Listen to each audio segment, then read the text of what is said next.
Shalom saudara-saudara yang dikasihi Tuhan. Selamat bertemu kembali dalam program Firman Menyapa HKBP Petojo. Hari ini Rabu 20 April 2022. Sebelum kita mendengarkan firman Tuhan, marilah terlebih dahulu kita berdoa. Bapa Surgawi, Engkau Allah yang tidak pernah berhenti mengasihi kami. Engkau Allah yang tidak pernah melupakan kami. Engkau Allah yang tidak pernah berhenti berharap kami menjadi lebih baik, tetapi juga sekaligus menyediakan jalan untuk kami menjadi lebih baik, yaitu melalui Sang Penolong yang sejati, yaitu Roh Kudus.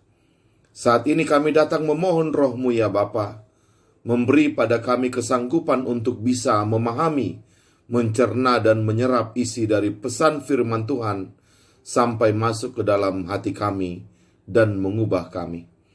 Berfirmanlah Tuhan, kami siap mendengarkan di dalam Kristus Yesus Tuhan kami. Amin. Firman Tuhan bagi kita pada hari ini tertulis dalam Injil Yohanes pasal 14 ayat 16. Demikian dikatakan, Aku akan minta kepada Bapa, dan Ia akan memberikan kepadamu seorang penolong yang lain, supaya Ia menyertai kamu selama-lamanya. Demikianlah firman Tuhan. Yang berbahagia adalah orang yang mendengarkan firman Tuhan serta memeliharanya. Amin. Jemaat yang dikasihi Tuhan, izinkanlah saya untuk mengucapkan selamat Paskah bagi kita semuanya. Jemaat yang dikasihi Tuhan, sebagai umat kepunyaan Tuhan, kita terkadang atau mungkin juga sering lupa bahwa kita adalah milik kepunyaan Tuhan. Entah itu karena kenikmatan duniawi, ataupun juga sebaliknya, karena kesusahan hidup yang begitu berat, membuat kita lupa bahwa kita ini adalah umat kepunyaan Tuhan. Tetapi walaupun kita sering lupa bahwa kita ini umat milik kepunyaan Tuhan, tapi Tuhan sendiri tidak pernah melupakan kita sebagai umat kepunyaannya. Allah selalu ingat bahwa kita adalah miliknya. Dan untunglah, hubungan kita dengan Allah bukan ditentukan dari kebiasaan atau kecenderungan kita yang sering lupa, melainkan ditentukan oleh kebiasaan dan kecenderungan Allah yang tidak pernah lupa. Coba bayangkan kalau hubungan kita dengan Allah ditentukan oleh kecenderungan kita yang suka lupa. Maka ketika kita sedang asik menikmati dunia ini dan kita tersesat, maka selesailah sudah. Kita kehilangan penyertaan Allah dalam hidup kita dan kita kehilangan arah. Atau katakan saja sebaliknya, ketika kita sedang berduka sangat hebat akibat tekanan hidup yang begitu berat, dan kita lupa bahwa kita ini milik Allah, maka selesailah sudah, kita akan semakin jauh dan semakin jauh dari Tuhan kita. Tetapi sekali lagi, untunglah, semuanya tidak tergantung dari diri kita, melainkan dari diri Allah yang tidak pernah melupakan kita sebagai miliknya.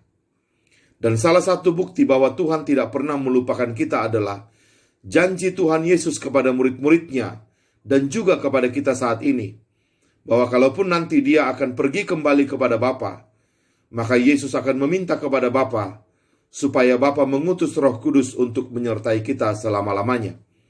Roh Kudus itu adalah meterai tanda kepemilikan Allah dalam hidup kita. Saya jadi teringat ketika umat Israel sedang dalam perbudakan di Mesir, dan Tuhan menurunkan tulah yang ke-10, yaitu kematian setiap anak sulung yang ada di Mesir. Waktu itu Allah memerintahkan agar semua orang Israel menyembelih anak domba dan mengoleskan darah anak domba itu di tiang pintu rumah mereka. Darah anak domba itulah meterai atau jaminan keselamatan, bahwa siapapun yang rumahnya diolesi oleh darah domba itu akan dilewati oleh malaikat maut. Maka bagi kita sekarang, Roh Kuduslah yang menjadi meterai atau tanda kepemilikan kita oleh Allah. Roh Kudus, Sang Penolong itu bersaksi bahwa kita adalah anak-anak Allah. Galatia 4 ayat 6. Roh Kudus juga berdoa untuk kita ketika kita mengalami kesulitan dalam hubungan kita dengan Allah, yang membuat kita merasa tak mampu lagi berdoa. Maka Roh Kuduslah yang berdoa untuk kita. Roma 8 ayat 26. Meterai yang satu ini, yaitu Roh Kudus, sungguh sebuah jaminan yang dapat diandalkan. Saudara yang terkasih, saya sudah pernah menceritakan kisah ini, tapi izinkan saya menceritakannya kembali. Sebuah kisah nyata yang menunjukkan betapa Roh Kudus adalah jaminan atau meterai bahwa kita ini adalah milik Tuhan. Kisahnya tentang seorang nenek tua yang menderita demensia yang pernah saya layani di gereja di tempat pelayanan saya sebelumnya. Akibat demensia itu, nenek tua ini sudah lupa dan suka menanyakan pertanyaan yang sama kepada saya. Bahkan belum 5 menit dia bertanya siapa nama saya, dia sudah menanyakan lagi pertanyaan yang sama. Tapi anehnya, ketika kami kemudian memulai perjamuan kudus, tiba-tiba saja nenek ini langsung nyambung dan dia fokus mengikuti setiap nyanyian dan bacaan firman dalam perjamuan kudus itu. Dia mengikuti ibadah itu dengan baik dari awal sampai akhir.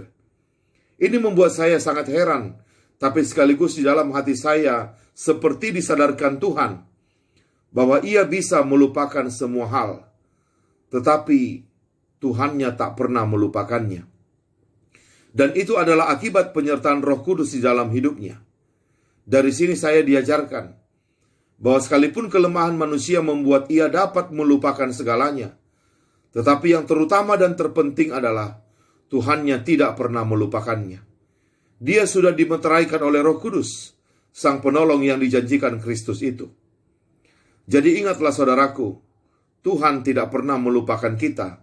Untuk selamanya kita ini milik Tuhan, dan Roh Kudus adalah meterai penjaminnya. Bukankah ini kebenaran yang luar biasa? Itulah peran yang pertama, atau fungsi yang pertama dari Roh Kudus sebagai penolong yang dijanjikan Tuhan.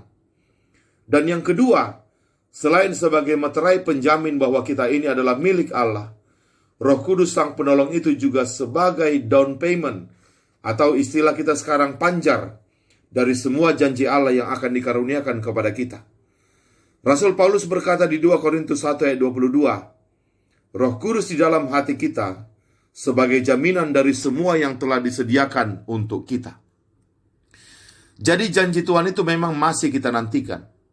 Tapi uang muka ini sudah memastikan bahwa tidak ada perubahan apa-apa lagi. Ini adalah transaksi yang sudah jadi dan bisa diandalkan. Sudah ada jaminan atau depositnya. Itulah analogi yang dipakai oleh Rasul Paulus untuk menjelaskan peran Roh Kudus di dalam hidup kita. Saudara-saudara sekalian, melalui kebangkitan Yesus Kristus, kita tahu kasih dan keselamatan surgawi sampai kepada kita. Berkat Allah Bapa tercurah atas kita. Sukacita dan damai surgawi menjadi hak kita. Semua kekayaan surga dianugerahkannya. Kita ini pewaris kerajaan Allah. Namun, kita belum menerima dan mengalaminya di dunia ini secara penuh. Yang diberikan kepada kita sejak sekarang barulah depositnya, dan Roh Kudus dicurahkan atas kita sebagai deposit itu. Oleh pekerjaan Roh Kudus, kita sudah boleh mencicipi barang sedikit kekayaan surgawi yang tidak ternilai itu, walaupun belum sempurna. Jadi jikalau dalam hidup kita mengikuti pimpinan Roh Kudus, maka Roh Kudus itu juga akan melengkapi dan menolong kita untuk beradaptasi dengan kehidupan surgawi sepenuh-penuhnya kelak. Bentuk kehidupan kita di sini sudah mulai disiapkannya untuk bentuk kehidupan kita di kekekalan kelak. Ya, saudara-saudara, jika kita merelakan Roh Kudus melakukan pekerjaannya dalam hidup kita, maka Roh Kudus akan membentuk hati kita, mengubah pikiran kita dari dalam, dan menyelaraskan kehendak kita dengan kehendak Bapa. Maka izinkanlah Roh Kudus mulai sekarang membentuk hati, pikiran, dan kehendak kita untuk diselaraskan dengan kehendak Allah, agar pada saatnya nanti kita akan tiba pada waktunya menerima karunia Bapa yang sepenuh-penuhnya, tinggal bersama dengan Bapa dan Kristus, dan bersama dengan orang-orang kudus dalam kehidupan selama-lamanya. Selamat Paskah, dan selamat menerima Sang Penolong sejati, yaitu Roh Kudus dalam hidup kita. Amin. Mari kita berdoa. Terima kasih ya Bapa untuk tanda meterai kepemilikan Tuhan dalam hidup kami, yaitu Roh Kudus, sebagai jaminan bahwa Tuhan tidak pernah melupakan kami.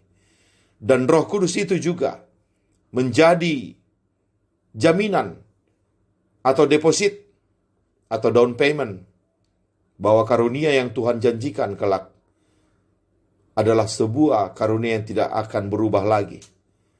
Roh Kudus sudah mulai memberikan kami sedikit demi sedikit menikmati karunia surgawi itu.